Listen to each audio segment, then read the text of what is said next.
नमस्कार। डिजिटल कक्ष में आप सबका स्वागत है। चित्तौड़ के गोहिल शासकों द्वारा तुर्क प्रतिरोध के क्रम में हमने भाग 1 में गोहिलों की प्रारंभिक जानकारी प्राप्त की थी। आज के व्याख्यान में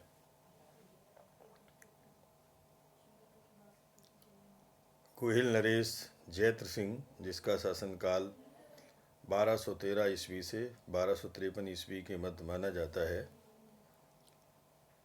की चर्चा करेंगे और ये जानने का प्रयास करेंगे कि किस प्रकार गोहिल शासक जैत्र सिंह ने तुर्क सुल्तानों का प्रतिरोध किया। जैत्र सिंह का राज्यारोहण 1213 ईस्वी में माना जाता है।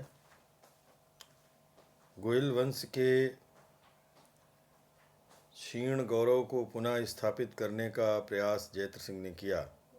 इसीलिए डॉक्टर गोपीनाथ शर्मा का कहना है कि मेवाड़ के इतिहास में 13वीं शताब्दी के प्रारंभ में एक नया मोड़ आता है। जिस समय जैत्र सिंह मेवाड़ का शासक बना था, उस समय शाकंभरी चौहानों का अंतिम प्रतापी व शक्तिशाली राजा पृथ्वीराज तृतीय राय पिथौरा तराइन के दूसरे युद्ध सन 1192 ईस्वी में शहाबुद्दीन गोरी से परास्त हो चुका था।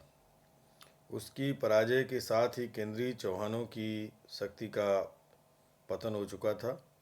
दिल्ली में तुर्कों का शासन स्थापित हो चुका था तथा उनका प्रतिरोध करने वाला कोई शासक नहीं रहा था।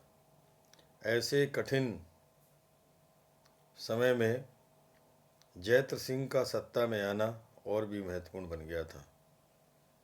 चीरवा अभिलेख से ज्ञात होता है कि जैत्र सिंह इतना शक्तिशाली शासक बन गया था कि उसका मालवा, गुजरात, मारवाड़, जांगल अर्थात जैसलमेर प्रदेशों के शासक भी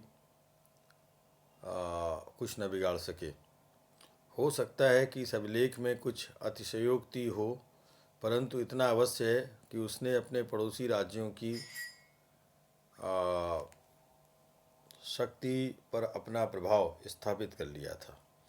इस अभिलेख से यह भी ज्ञात होता है कि 1243 ईस्वी जैत्र सिंह का गुजरात के शासक त्रिभुवनपाल से संघर्ष के लिए जानी जाती है। उस संघर्ष को समाप्त कराने हेतु बीड़ धवल के मंत्रियों वस्तुपाल व तेजपाल ने संधि करवाना चाहा, परंतु जैत्र सिंह ने संधि करने से इनकार कर दिया। यह तथ्य भी जैत्र सिंह की बढ़ती हुई शक्ति का प्रतीक है। जैत्र सिंह ने अपनी शक्ति में वृद्धि कर साम्राज्यवादी नीति व आचरण किया। उसके पड़ोस में नाडोल राज्य था। उसका उस समय तक शासक चौहान वंशी उदय सिंह था। जैत्र सिंह ने नाडोल पर आक्रमण किया। इस आक्रमण का प्रमुख कारण यह था कि जैत्र सिंह के शासन से पूर्व नाडोल के चौहान वंशी शासक कीतू ने मेवाड़ पर अपना प्रभुत्व स्थापित कर लिया था। उसका प्रतिशोध अर्थात बदला लेने हेतु ही जैत्र सिंह ने नाडोल पर धावा बोला था। दोनों शासकों के मध्य वैवाहिक संबंधों की स्थापना से उदय सिंह ने अपनी पौत्री रूपा देवी का विवाह जैत्र सिंह के पुत्र तेज सिंह के साथ कर दिया। इस विजय के उपरांत उसने मालवा की ओर ध्यान दिया और वहाँ के परमार नरेश देवपाल को भी युद्ध में हरा दिया।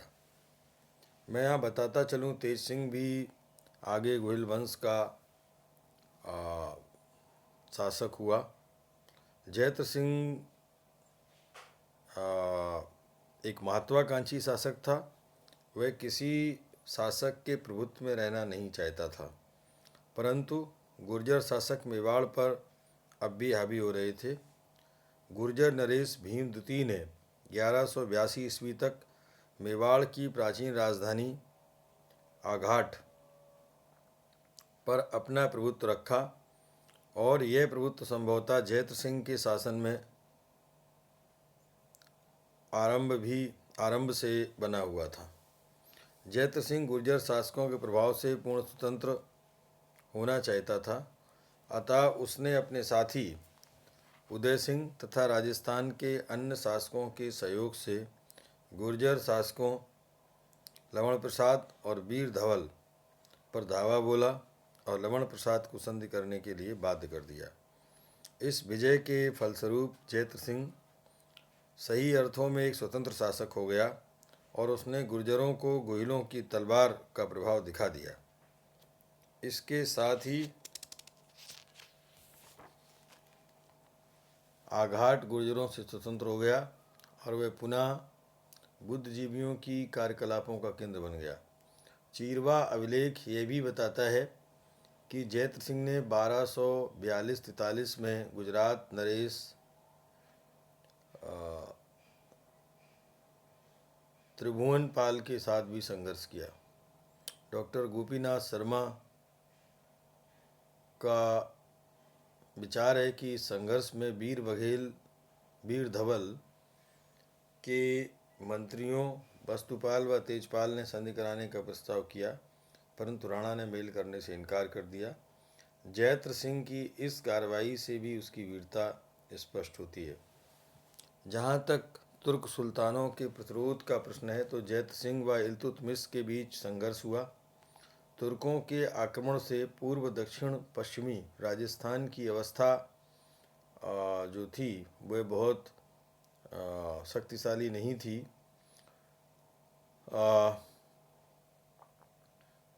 लवण प्रसाद के पुत्र वीर धवल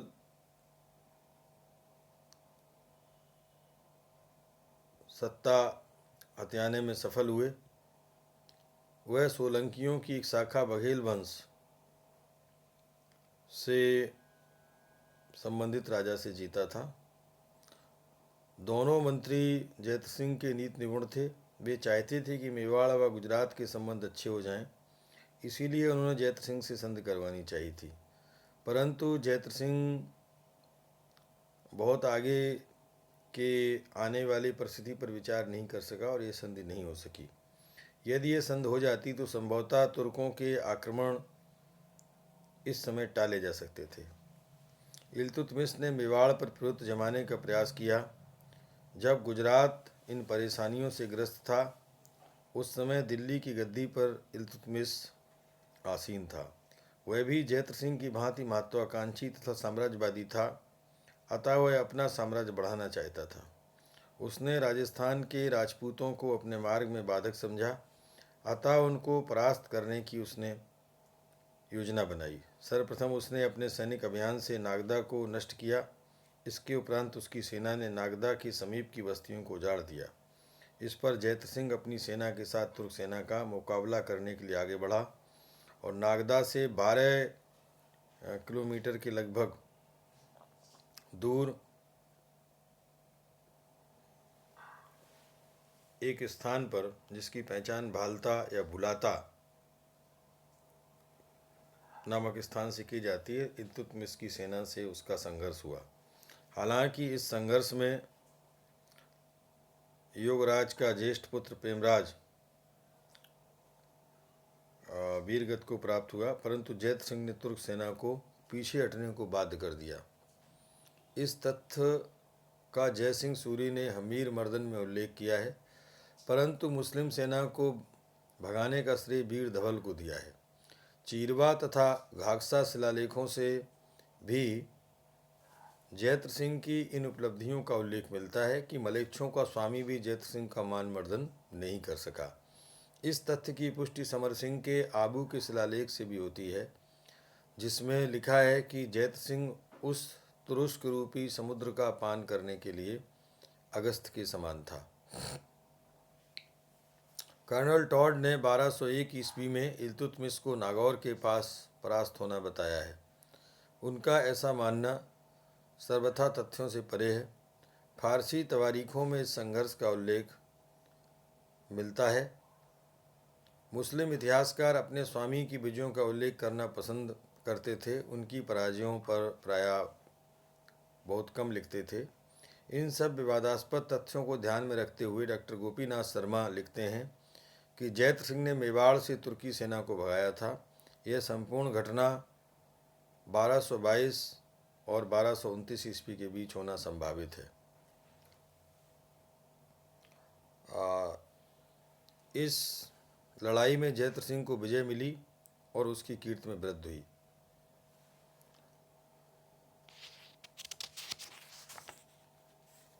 जयद्रथ सिंह ने तुर्कों का प्रतिरोध जारी रखा और नासिरुद्दीन जब इल्तुतमिश की मृत्यु के बाद 1236 ईस्वी में तुर्क सत्तासीन हुआ तो थोड़ा बहुत उत्तराधिकार के लिए संघर्ष हुआ और अंततः उसे गद्दी प्राप्त हो गई। जलालुद्दीन उस समय कन्नौज में नियुक्त था। नासिरुद्दीन ने उसे दिल्ली बुलाया। जलालुद्दीन ने समझा कि सुल्तान मुझे दिल्ली बुलाकर ठिकाने लगाना चाहता है, अतः वह बचने की दृष्टि से दिल्ली न जाकर चित्तौड़ की ओर रवाना हो गया और वहाँ की पहाड़ियों में जा छुपा। सुल्तान नासिरुद्दीन ने अपने भाई का पता लगाने की दृष्टि से चित्तौड़ की ओर कूच किया। वह उसका 8 मास तक पता लगाता रहा। हालांकि जयद्रथ सिंह का अंतिम समय समीप था, परंतु उसने सुल्तान नासिरुद्दीन की सेना का सामना किया और सुल्तान को अपने उद्देश्य में सफल नहीं होने दिया। सुल्तान निराश हो 8 मास के बाद दिल्ली लौट गया। डॉक्टर ओझा, डॉक्टर दशरथ शर्मा व ब्रिंक्स आदि सब इस तथ्य से सहमत हैं कि जयद्रथ सिंह ने पूर्ववत सुल्तान नासिरुद्दीन की सेना को वापस खदेड़ दिया। इससे स्पष्ट है कि जयद्रथ सिंह ने तुर्कों के दूसरे आक्रमण को भी विफल कर दिया। जहाँ तक जयद्रथ सिंह के मूल्यांकन का प्रश्न है तो जयद्रथ सिंह का काल डॉक्टर दशरथ शर्मा की दृष्टि में मध्यकालीन मेवाड़ का स्वर्ण काल माना जाता है। इसके प्रमाण में उन्होंने लिखा कि उसके शासनकाल की उपलब्धियां गिनाई जा सकती हैं। मेवाड़ के केंद्र आहड़ को चालुक्य नरसों के प्रभाव से उसने मुक्त कराया। उसके इस कार्य में उसके शत्रुओं के दिल में भय उत्पन्न कर दिया। निसंदेह जयद्रथ सिंह महत्वाकांक्षी तथा साम्राज्यवादी मेवाड़ का शासक था। उसने बागड़ व कोटला को अपने प्रभुत्व में करके मेवाड़ राज्य को विस्तार दिया। इसीलिए डॉक्टर ओझा लिखते हैं कि दिल्ली के गुलाम सुल्तानों के समय में मेवाड़ के राजाओं में सबसे प्रतापी और बलवान राजा जयद्रथ सिंह ही हुआ है, जिसकी वीरता की प्रशंसा उसके विपक्षियों ने भी की है। यह उसकी वीरता ही थी जिसके कारण उसने अपने पड़ोसी राज्यों को अपने प्रभुत्व से दबाए रखा। समाजता जयद्रथ सिंह एक अच्छा योद्धा ही नहीं वरन एक अच्छा प्रशासक भी था। यदि सैनिक अभियानों को दृष्टि से देखा जाए तो वह सफल रहा। आगे हम अलाउद्दीन का किस तरह से मेवाड़ के शासकों ने प्रतिरोध किया इसकी चर्चा करेंगे। जयद्रथ सिंह के संदर्भ में यदि आपके मन में कोई जिज्ञासा है या कोई प्रश्न है तो कमेंट बॉक्स में अवश्य कमेंट लिखें ताकि उसका समुचित समाधान किया जा सके। जयद्रथ सिंह से संबंधित प्रश्न ए और बी सेक्शन में प्रायः आपकी परीक्षा में पूछे जाते हैं तथा प्रतियोगी परीक्षाओं में भी जयद्रथ सिंह से संबंधित प्रश्न पहले पूछे गए हैं। इसलिए जयद्रथ सिंह आरंभिक मेवाड़ का प्रमुख शासक है जिस पर प्रायः परीक्षकों की दृष्टि रहती है। तो आप जयद्रथ सिंह के बारे में जो उपलब्ध पुस्तकें हैं उनसे अध्ययन करें। धन्यवाद।